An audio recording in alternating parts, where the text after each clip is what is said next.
We booked today's excursion through Chameleon City Backpackers.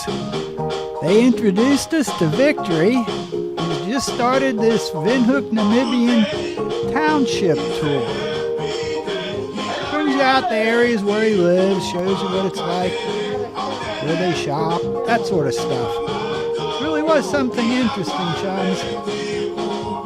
And I hope you enjoy it as much as we did.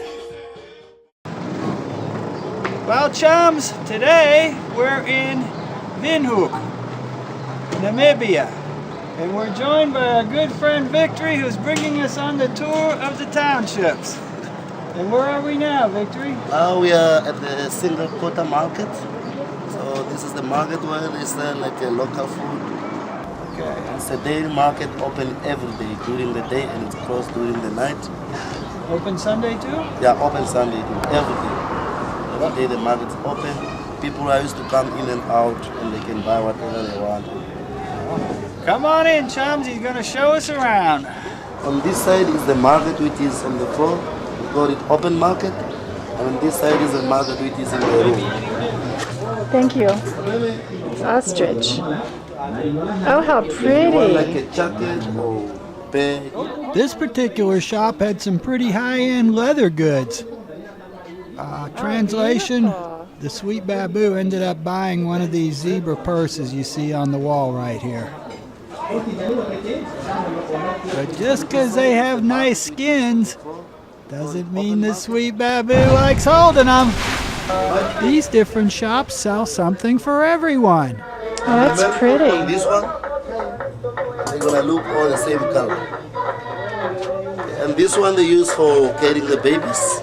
People who have got small babies, they can come and buy this. It's like this. At the time we were there, the exchange rate was $8 Namibian equals $1 US. So this was roughly a little over $10. Yeah, 851. Well, that's not a bad price. That's a good price. These people will be here in this place every day? Every day, you can just, if you don't need to take your stuff every day home, you can just cover them for dust. And there's a security, they sleep here, they look after the stuff. You just come every morning, then you open them and the people start come in and out and buy this type of food. And this food you can only provide them up north. What is this? So, first let me explain to you, we have got this dairy meal. It's called mahango flowers. So the mahango flowers, they used to stamp them and they make this powder here. This powder here is where they make what we call the pap, the porridge. And they eat it with the spinach, this one. When they prepare the spinach, they just put them in the pot and they put water and spice. And they start making like a soup and they make the mahango pap and they eat it then. May I touch one? Yeah, you can touch it. So those are very dry. it's a daily meal. They can eat it for breakfast, for lunch. Do you They grow eat it this every day. or they go get this wild It's in a the field? natural spinach. So then where do they go to get that as dry as it is here? Always in their garden, they just come out and they take the leaves and they cook the leaves a bit and they dry them. All their food should be dry because they don't have a fridge or East-cast to put the fresh things in. They dry everything, then they store them and they cook them when they start eating them. And we have got this type of homes for the beer. That's where they do the traditional beer from that one. That's hops? Yeah, and in the Namibian brewery they use the same for the Windhoek lager and Tafel beer as well. So, but in the Shali house we're gonna test this. Okay. What they do is they fill up, they just put in the bucket this and they fill up with water and they put brown sugar. So, and they leave it for the night and drink it next day. It goes that quick? Yeah, you don't need to drink it the same day. You need it one night and drink it next day. And they grow this here too? Yeah, up north, they grow them up north. And the beans, they also grown up white beans or ready beans in their gardens and they use them like eating for lunch. You can put a full pot of beans instead of noodles or rice or something, just put the beans and they eat the beans. And this is the worms. The name is called Mopani worms because they stay at the Mopani tree. There are two types, there's a yellow one and a green one. So what they do is they only come once in a year and we have to squeeze them all the shit out. They only eat the leaves of the Mopani tree. You have to make sure you squeeze everything out. then we dry them. Now they are dry. You can see there's nothing in there. Everything has been moved out. So to prepare them, you just put them in the pot, boil them, and you fry them. Then you make a mango pap and you eat with them. Sometimes they dry, they put salt. Right now they have the salt and it tastes like a chips. You can taste them. It's very nice. Very good. Yeah. Miss Bean, would you like to try some? Try it, it ain't bad. I just don't think I can. I don't think he's gonna do the beans, the worms. Very nice. I'm a vegetarian. They are good for vegetarians. They Yeah. don't have much blood. They only eat leaves from the mopani. They don't have blood. So Well, chums, Victory's a pretty good salesman, but he isn't getting the sweet babu to eat any worms, is he? this one we call it local spice. It's a very little plant, and they use the roots instead of garlic or onions. Put on their food. It's gonna smell like this. Oh. Chili also. Grown up the chili in their garden. Very good. This is the system they use to sell the spice. They use a bank there. When they put half like this, it's $1 when it's half like this. And when it's full, you can even buy like this one. It's a barbecue spice in the shop, the big bag. And they put 1 spoon in each bag. And it's $1 when it's 1 spoon like this. When it's full like this, should be $5 or $10. Depending how many spoons they put in there. So it's just a system for them to sell the spice to make them cheap. Okay, now we go this way. What is that right there? Oh, it's fish. They catch them from those rivers up north, and they open them and they dry them. Remove everything out and dry them. They Up eat that north. whole big bones and all? Yeah. Those with a round mouth and with a bar. Oh. If you go in those rivers up north during the rain seasons, it's a lot of fish and they Well, catch. chums, we've seen the leather goods. We've seen the dress shop. We've seen the dried flour and beans and worms. And now we're to the produce shop. What can be left?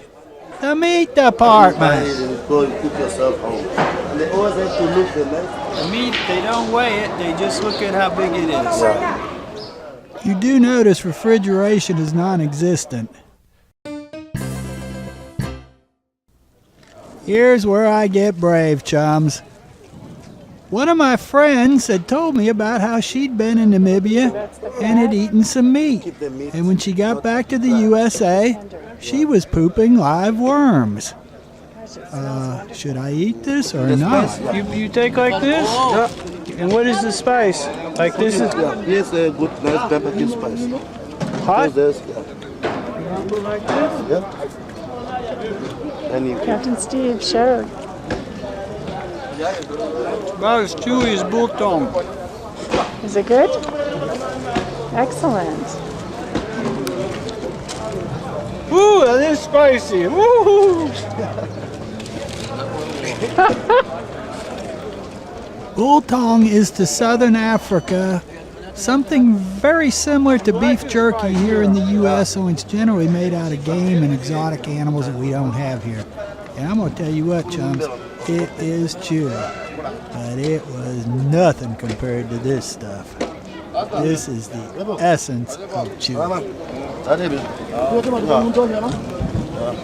But there are multiple stands you can choose from, and nobody looks like they're dying from eating it. No more money. Well, chums, the sweet babu done a pretty good job of emptying my wallet back there at that marketplace, but now Victory's bringing us to a charity place called Penduka. They claim this is a self-sustaining operation, but they sure do have a lot of money tied up in their equipment. And you can see that's Bill Gates to the left there, some babe from the Netherlands, so I don't think they need to worry about money. They sell all kinds of things like these embroidered towels, and I don't know what these are, but they like those elephants.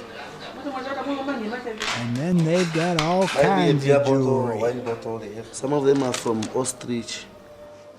Don't let us spend any more money.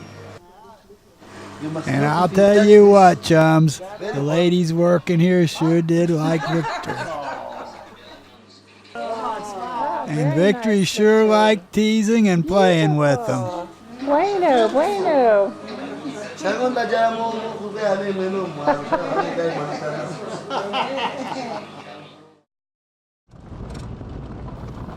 There were a lot of things during this portion of the trip I wish I'd paid more attention to. I really don't think that Victory lived in here. I think he lived in a little bit better area, but I'm not positive. But he dropped us off with someone else to show us around inside the area, as you can see here.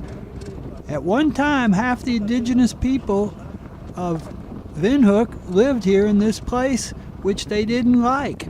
They have to rent these places from the government, and the government does supply like these toilets, and there's some big red lights they have in the sky at night so they can see. But it's kind of weird. They were nice enough to let us inside one of the houses, and you can see everything's fenced in so it doesn't get stolen. And electric is by putting a card into the little card reader, so you don't get electric until you paid for it. They want to get paid before they get them their electric. But they do have their own homemade beer. Now this is the local homebrew beer. Yes, Tombo. There you go, Davey. Thank you. Enjoy. Cheers! Cheers.